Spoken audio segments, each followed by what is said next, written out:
false accusations are high. Rate of false accusations are high.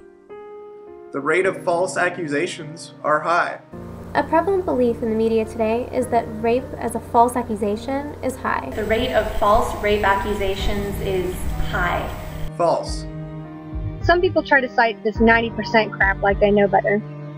This number is usually coming from a study done in Scotland of only 34 complaints.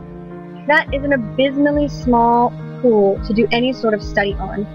Even without taking the numbers into consideration, complaints were labeled as false automatically if they were made with any delay after the attack, or if the victim didn't look disheveled or injured enough. That's some great police work there, detectives. The rate of doubt against accusations are high. People often assume the best of the accused, and in doing so, degrade the victim. Another study found that 14 of 16 complainants, another ridiculously small number, were making it up. Really. Because again, critical thinking on the police officer's part was that at least one of the false accusers was too large for the attacker to remove her extremely tight undergarments against her will. Right, because that's exactly the type of rigorous standards we accept. The most reliable study, the DiCario study in 1993, rated it between 2 and 8% depending on the jurisdiction. In contrast, the United States Justice Department conducted a massive report in 1997 that concluded that law enforcement agencies indicated that about 8% of forcible rapes reported were determined to be unfounded. In fact, in a paper published The Voice, helping prosecutors give victims a voice, it has been stated, when more methodologically rigorous research has been conducted, estimates for the percentage of false reports begin to converge around 2 to 8%. Though different scientific agencies have different statistics on false rape, almost every single one uses the word negligible as a description. Now, considering the most often cited statistic is 2 to 8%, I'd say that's pretty negligible. This idea that there are thousands of people who make up rape claims is even sillier in light of the most recent study, which puts the rate of false rape accusations at a staggeringly low 0.6%.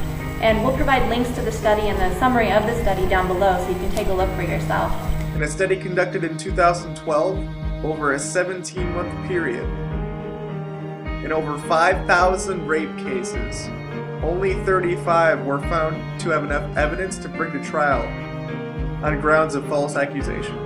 So even if you believe that the highest percent value was the correct one, you'd have to be a fool to doubt the victim first, because the odds would be overwhelmingly in the victim's favor. Instead of undermining a situation, an outsider should understand the fact that a person's right to consent is what is in question.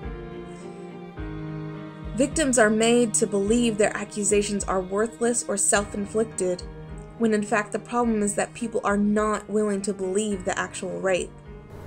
Part of the reason that people think false accusations of rape are so high is because that when they do occur, they're highly publicized. You look at cases like Kobe Bryant or Michael Jackson, cases like the Duke lacrosse team, and all that people can see are this plastered face of a girl or a child who has said, "This happened to me," and then it's proven false. The fact is they're the exception, not the rule. And that's why they make big news. That's why they stick out. And that's why people are beginning to think they're the norm. It's a perpetual cycle of victim blaming, which causes the belief that false accusations are high. A community that believes there are more fabricated accusations than valid ones is likely completely unaware of the damage being caused to the victim and the justification brought about to the rapist.